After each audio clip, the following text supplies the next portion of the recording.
Good morning. Today I am going to take the subject drafting and pleading, in which, as we have discussed in my previous lecture about the legal notice, in the continuation of legal notice, today we will discuss about the various parts of the legal notice. In a quick glance, we'll go through about the legal notice. What does it mean by legal notice? So, legal notice means, as we have already discussed, a notice including your opponent that you are preparing to litigate a lawsuit against him or her in case if the so-called demand is not fulfilled. मतलब legal notice आपकी जो विरोधी पक्षकार, यहाँ पर देखिए किसी भी वाद में दो पक्षकार होते हैं। हम पहले ही बात कर चुके हैं कि जो व्यक्ति नोटिस भेज रहा है वो एक पक्षकार हुआ और जो व्यक्ति नोटिस जिसे प्राप्त होगा, जिसे भेजा जा रहा है, वो दूसरा पक्षकार हुआ। ये भी यहाँ पर आपको बताना ज़रूरी है और हम पहले भी बता चुके हैं कि लीगल नोटिस केवल सिविल मामलों में ही भेजा जाता है, क्रिमिनल मैटर्स में लीगल नोटिस नहीं भेजते। तो जब सिविल मैटर में कोई पक्षकार दूसरे पक्षकार को लीगल नोटिस क्यों भेजता है, वो ये बताता है कि मुझे आपसे कोई पर्टिकुलर डिमांड पूरी करवानी है। ठीक है, अगर आपने वो डिमांड पूरी नहीं की, जो कि लीगल होना चाहिए, मतलब लीगली वो डिमांड होनी चाहिए, वैलिड डिमांड होनी चाहिए, लॉ के अंदर उसको कंसिडरेशन मिला हुआ हो, लॉ के अंदर उसकी एग्जिस्टेंस हो, तभी वो डिमांड लीगल डिमांड होगी, राइट। जैसे कि मान लीजिए ए से बी ने उधार लिए हुए हैं 10,000 रुपये और बी उधार नहीं चुकाता, तो ए एक नोटिस भेजेगा, लीगल नोटिस, कि आपने मुझसे 10,000 रुपये एग्रीमेंट साइन करके उधार लिए हैं या प्रोमाइजरी नोट पर आपने मुझसे उधार लिया है और आप मेरे पैसे नहीं चुका रहे। अगर आपने मेरे पैसे नहीं चुकाए तो मैं आपके खिलाफ सिविल सूट फाइल करूँगा। तो ये हुआ लीगल नोटिस। ठीक है, हमने आगे देखा था कि लीगल नोटिस 3 तरीके के होते हैं: एक्चुअल नोटिस, कंस्ट्रक्टिव नोटिस और नोटिस टू द एजेंट। ठीक है, अब आगे हम देखेंगे where legal notice is required. तो लीगल नोटिस की ज़रूरत हमें कहाँ कहाँ पड़ती है, वो कौन कौन सी आस्पेक्ट्स हैं जहाँ पर हम लीगल नोटिस भेजते हैं या हमें भेजना चाहिए। तो सबसे पहला पॉइंट आता है यहाँ पर transfer of property act 1882, section 106, notice relating to lease. भाई अगर कोई ज़मीन मान लीजिए लीज़ पर दी गई है या कोई चीज़ लीज़ पर दी गई है, घर लीज़ पर दिया है, ज़मीन, फार्म हाउस वगैरह, और अगर जिसे लीज़ पर दिया गया है उसकी लीज़ की टाइम पूरा हो गया, मान लीजिए 2 साल के लिए लीज़ पर दिया था, उसका टाइम पूरा हो गया और वो लीज़ की जो हाउस होल्ड है या ज़मीन है वो खाली नहीं कर रहा। अब जो वो खाली नहीं कर रहा है तो जिस व्यक्ति की वो ज़मीन है या हाउस होल्ड है वो उसे लीगल नोटिस भेजेगा सेक्शन 106 में कि आपकी लीज़ की टाइम पूरा हो गया है, अगर आपने मेरी ज़मीन या हाउस होल्ड खाली नहीं किया तो मैं आपके अगेंस्ट सिविल कोर्ट में दावा दायर करूँगा। ठीक है, दूसरा होता है code of civil procedure code 1908। ठीक है, CPC के सेक्शन 80 के अंदर notice to the government before suit. कई बार क्या होता है कि हमारा कोई अधिकार गवर्नमेंट पॉलिसीज़ की वजह से पूरा वायलेट होता है। ठीक है, तो हम गवर्नमेंट को भी नोटिस भेज सकते हैं सेक्शन 80 CPC में। वो कैसे, देखिए, हमने गवर्नमेंट ने कोई बिड निकाली, हमने वो बिड फिल कर दी, हमारा उसमें नंबर आ गया, हमने गवर्नमेंट को वो काम करके दे दिया, लेकिन गवर्नमेंट हमारा पेमेंट नहीं कर रही है। क्या नहीं कर रही है? पेमेंट नहीं कर रही। तो हम लीगल नोटिस किसको भेजेंगे?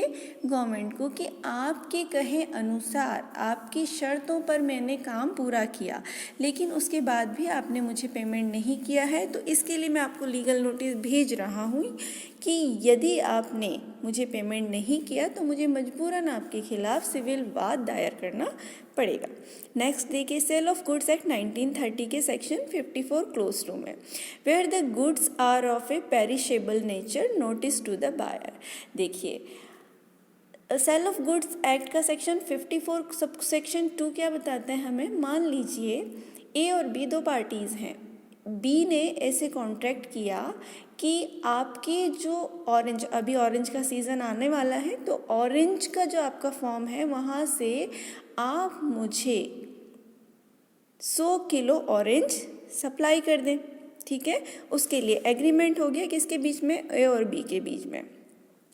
अब ए ने 100 किलो ऑरेंज पेटियों में पैक करवा के बी के लिए रख लिए, लेकिन बी ने उसको पेमेंट नहीं किया। 1 वीक हो गया, तो ए जो ऑरेंज का सप्लायर है वो बी को नोटिस भेजता है कि अगर आपने ऑरेंज नहीं खरीदे, जैसा कि हम दोनों के बीच में एग्रीमेंट हुआ है कि आप मुझसे 100 किलो ऑरेंज खरीदेंगे, इस चीज़ का आप मुझसे लीगल एग्रीमेंट कर चुके हैं, और अगर अब आपने नहीं खरीदा तो ऑरेंज तो फ्रूट है और फ्रूट तो ज़्यादा दिन रुकता नहीं है, तो ख़राब हो जाएगा, ठीक है।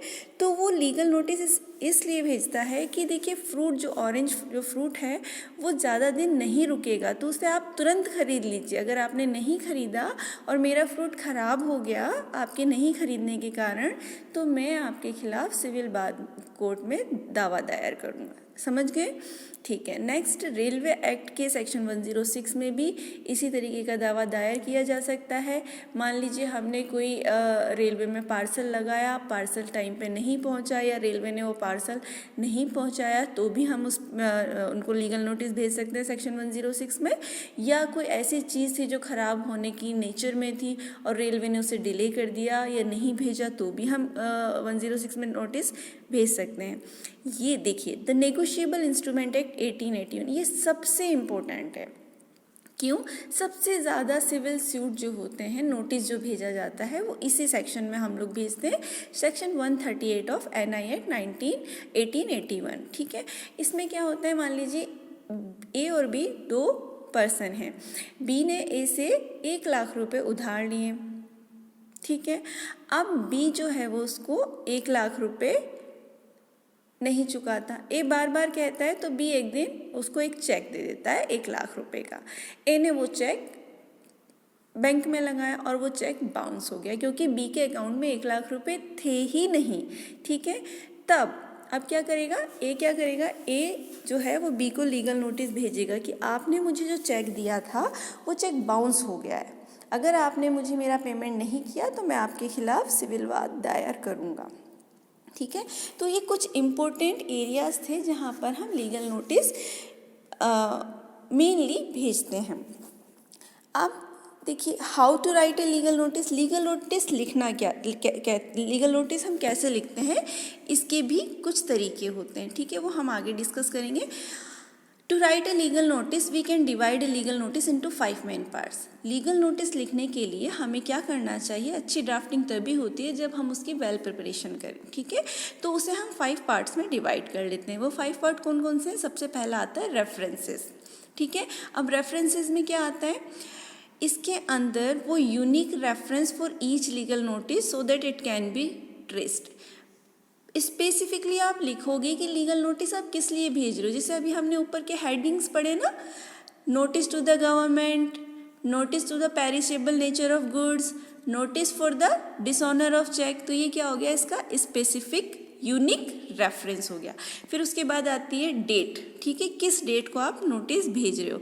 तीसरा आता है टाइटल, टाइटल में लीगल नोटिस, टाइटल क्या होगा, लीगल नोटिस, और हम इसे हमेशा रजिस्टर्ड एडी से भेजते हैं। कैसे भेजते हैं, रजिस्टर्ड एडी से। दूसरा पॉइंट होता है इसकी पार्टीज। पार्टीज में क्या क्या लिखेंगे हम, पार्टीज का नाम, ए जो भेज रहा है उसका नाम, उसकी डेजिग्नेशन पद, कोई कंपनी वगैरह है तो उसका नाम, उसका एड्रेस, ठीक है। फिर जिसे हम भेज रहे हैं, जो भेजने वाला है और जो लेने वाला है, जिसको मिलेगा उसका नाम पहले आएगा और जो भेज रहा है उसका नाम बाद में आएगा।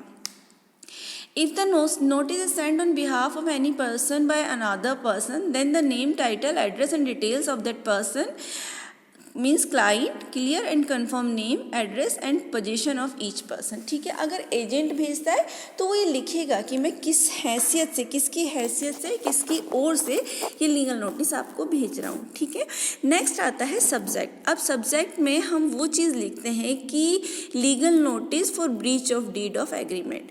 लीगल नोटिस भेजने की ज़रूरत क्या पड़ी, ठीक है, वो सब्जेक्ट क्या था। जैसे आपने पेरिशेबल गुड्स नहीं खरीदी, आपका चेक डिसऑनर हो गया, रेलवे ने कैरियज में हमने जो पार्सल लगाया था वो नहीं सेंड किया, तो ये सब क्या हो जाएंगे, सब्जेक्ट्स हो जाएंगे। बॉडी विच इंक्लूड्स, अब बॉडी में क्या आएगा, जो उसका मेन पार्ट होता है उसे हम बोलते हैं बॉडी, जिसके अंदर हम बहुत सारे फैक्ट्स लिखते हैं। तो इसमें एड्रेस, ठीक है, कि हम किसको भेज रहे हैं, उसके बाद legal authority to send the legal notice, कि आपको जो नोटिस भेज रहा है उनकी अथॉरिटी क्या है। ठीक है, ऑफ माय एडवोकेट नेम्ड, हम advocate, generally legal notice advocate के थ्रू भेजते हैं, वैसे हम खुद भी सेल्फ भी, अगर हमें ड्राफ्टिंग अच्छी आती है तो हम सेल्फ भी भेज सकते हैं, बट लीगल नोटिस पे एडवोकेट की सील एंड सिग्नेचर लिखे होते हैं, लगना ज़रूरी है। तो अगर हमने लॉ ग्रेजुएट हैं हम और हम खुद भेज रहे हैं, हमारे पास एज एन एडवोकेट हम रजिस्टर्ड हैं, हमारे पास खुद की सील है, तो हम खुद भी लीगल नोटिस भेज सकते हैं। और अगर कोई कॉमन पर्सन है, लेमैन है, तो वो एडवोकेट के थ्रू भेजेगा। ठीक है, फिर डिस्क्रिप्शन, डिस्क्रिप्शन में क्या लिखते हैं हम, डिस्क्रिप्शन ऑफ द फैक्ट। ठीक है, chronological description of the fact, chronological order में मतलब आपको लिखना है, क्रोनोलॉजिकल शुरुआत से एंड तक। ए ने बी को 1 लाख रुपए दिए, किस डेट को दिए, बी ने ए को 1 लाख रुपए लौटाने का वादा किया, किस डेट को किया, एग्रीमेंट की टाइम टेन्योर कब पूरा हुआ, ब्रीच ऑफ एग्रीमेंट कब हुआ, ये सब चीज़ें वहाँ पे आपको लिखनी पड़ेगी, लीगल एक्शन कब अराइज हुआ। ठीक है, ये सब चीज़ें। फिर उसके बाद लास्ट में आता है signature with seal, designation, address and detail of the advocate. फिर उसके बाद एडवोकेट का नाम, उनकी डेजिग्नेशन, फिर सील और सिग्नेचर के साथ, कंप्लीट एड्रेस के साथ लीगल नोटिस रजिस्टर्ड पोस्ट से भेजा जाता है। ठीक है, why you should send a legal notice. अब हम बात करते हैं कि भाई लीगल नोटिस की ज़रूरत क्यों होती है, हमें लीगल नोटिस क्यों भेजना चाहिए। पहली चीज़, it saves the time and cost of the litigation. देखिए, बहुत सारे जो सिविल मैटर्स होते हैं वो लीगल नोटिस से ही रिजॉल्व हो जाते हैं। इसमें पैसे कम खर्च होते हैं, समय की बचत होती है और कोर्ट की कार्यवाही से भी हमें हमारा टाइम बच जाता है। दूसरा, it gives a prior acknowledgement to the party against whom the notice has been drafted that a suit is to be initiated against him और हर।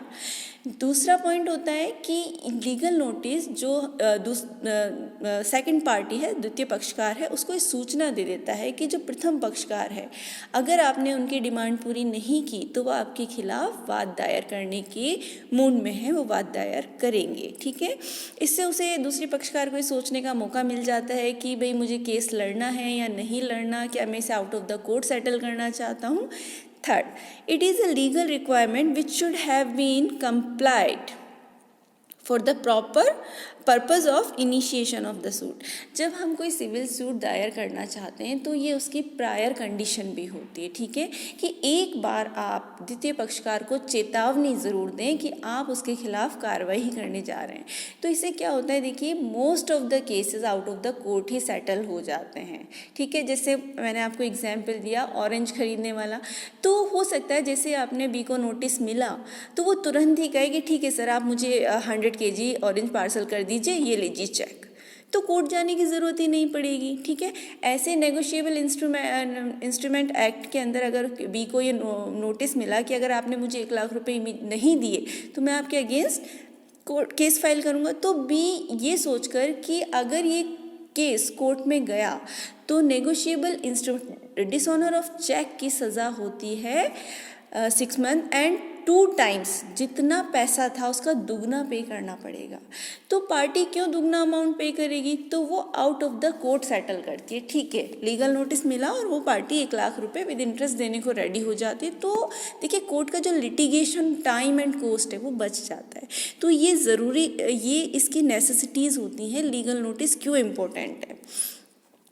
अब लीगल नोटिस के कंटेंट्स क्या क्या हैं भाई,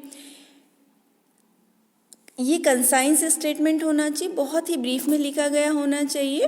of the material facts given rise to the claim, उन तथ्यों के बारे में लिखा गया होना चाहिए जिससे वाद का उदय हो, जिससे वाद का कारण बनता है, पैदा होता है।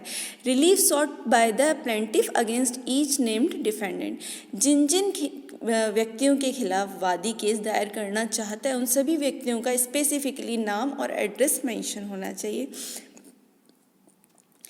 जिस विधिक आधार, जिनके आधार पर वाद दायर करने का अधिकार उत्पन्न होता है, वो आधार भी स्पेसिफिकली मेंशन होने चाहिए। तो आज हमने पढ़ा लीगल नोटिस क्या होता है, उसकी पर्पसेस क्या हैं, लीगल नोटिस के पार्ट्स क्या क्या हैं, लीगल नोटिस कितने प्रकार का होता है, लीगल नोटिस भेजने की ज़रूरत क्यों है और इसके कंटेंट्स क्या क्या हैं, और इसे हमने बहुत सारे एग्जाम्पल्स के थ्रू समझा है। होप आज का ये टॉपिक आपको